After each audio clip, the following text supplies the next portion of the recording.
धडाकेबाज कारवाई। राज्य उत्पादन शुल्क गडिंग्लज विभागाचा अवैध मद्यावर मोठा प्रहार, 3 वाहनं जप्त। गडिंग्लज विभागात राज्य उत्पादन शुल्क पथकानं अवैध मद्य विक्री व वाहतुकीविरोधात मोठी कारवाई करत गोवा बनावटी मद्य, हातभट्टी दारू तसेच 3 वाहनांसह एकूण 7,33,060 रुपये किमतीचा मुद्देमाल जप्त केलाय।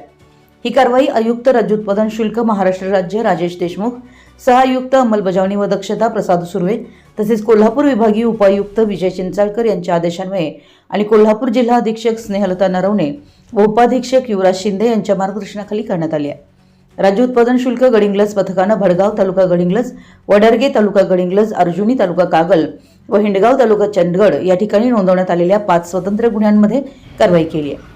यावेळी गोवा बनावटी मद्य वाहतूक करणारी एक 4चाकी कार, एक दुचाकी तसेच अवैध हातभट्टी दारू वाहतूक करणारी आणखी एक दुचाकी जप्त करण्यात आली आहे। या प्रकरणी सागर चंद्रकांत भुसुरी, अमृत चंद्रकांत भोसले, प्रकाश लक्ष्मण नाईक, सर्जेराव विलास जिरगे व शंकर विठू पाटील यांच्यावर गुन्हे नोंद करण्यात आले। जप्त मुद्देमालामध्ये गोवा बनावटी मद्यसाठा 3,61,010, हातभट्टी दारू साठा 7,050 तसेच वाहतूक करणारी वाहनं 3,65,000 असा समावेश आहे। या कारवाईत निरीक्षक प्रमोद खरात, दुय्यम निरीक्षक दिवाकर वायदंडे, स्वप्नील पाटील, रोहित केरीपाळे, सहाय्यक दुय्यम निरीक्षक प्रदीप गुरव, जवान संदीप जानकर, संदीप चौगुले, भरत सावंत, महिला जवान स्वप्नाली बेडगे तसेच वाहन चालक अविनाश परीट यांनी सहभाग घेतला।